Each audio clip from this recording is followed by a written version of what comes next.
ये कहानी दो मरीज़ों से रिलेटेड है और इस कहानी को सुनाने का मकसद ये है कि डायरिया में पानी की ओआरएस वगैरह पीने की और हाइड्रेशन इम्प्रूव रखने की कितनी ज़्यादा अहमियत है। हुआ कुछ यूँ कि एक ड्यूटी में दो मरीज़ ऐसे देखे गए, जो कि एक तो फ़ौरन जो है वो जैसे ही उसको डायरिया हुआ दिल में 15 से 16 बार मोशन आए, और वो उससे टॉलरेट नहीं हुआ और किसी भी चीज़ से वो रिकवर नहीं हो रहे थे, किसी भी मेडिसिन से वो ठीक नहीं हो रहे थे।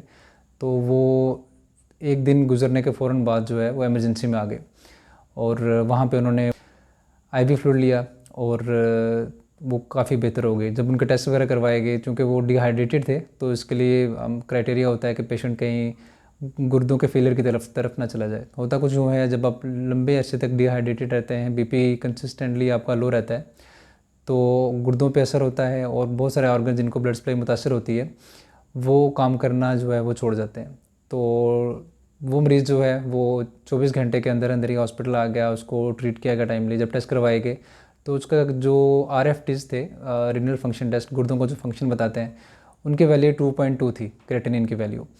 तो इसको ट्रीट किया गया, हाइड्रेशन दी गई और इस मरीज़ को एक आधा दिन रखा गया और दोबारा टेस्ट करवाया गया एक दिन के बाद। तो उसका क्रेटिनिन भी रिवर्स हो चुका हुआ था, नॉर्मल हो चुका हुआ था और मरीज़ भी हशाश बशाश था, डायरिया बेहतर हो चुका हुआ था। उसको एंटीबायोटिक्स वगैरह से ट्रीट किया गया।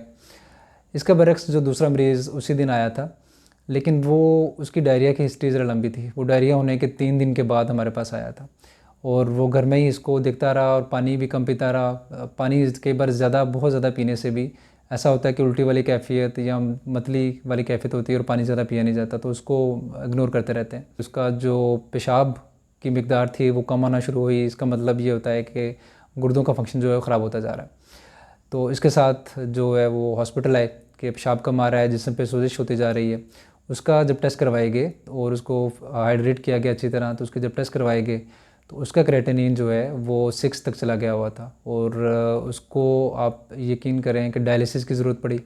ये एक बहुत कॉमन वजह है कि इसको टाइमली अगर ट्रीट ना किया जाए तो मरीज़ परमानेंट डायलिसिस पे रहता है और वो मरीज़ जो है उसको एक्यूट किडनी इंजरी, जिसको हम नाम देते हैं, कि एक्यूट फेलियर में चले गए उसके गुर्दे। और उसके बाद उसको जो है वो ट्रीटमेंट किया गया, नेफ्रोलॉजिस्ट जो है उनसे ओपिनियन ली गई और मरीज़ अब डायलिसिस के ऊपर है। ये एक बहुत कॉमन कॉज़ है जिसको कि ट्रीट नहीं किया जाता, एड्रेस नहीं किया जाता। तो ORS, निमकोल पानी जब भी डायरिया हो तो फ़ौरन पीना शुरू कर दें।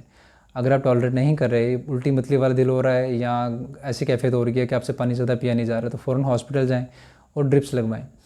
ड्रिप लगाने की कुछ कंट्राइंडिकेशंस हैं, यानी कि जिन हालतों में नहीं लगानी होती, वो दिल के मरीज़, पुराने गुर्दों के मरीज़ जो डायलिसिस पे होते हैं, जिगर फेलियर हुआ हो, ऐसे मरीज़ जिनमें फेफड़ों में पानी जमा होने का खदशा हो, उनमें नहीं लगाई जाती। लेकिन जब डिहाइड्रेशन हो, बॉडी का पानी की काफ़ी मिकदार ज़ाया हो चुकी हो, तो उसमें ड्रिप ज़रूरी होती है और ये नुकसानदेह नहीं है।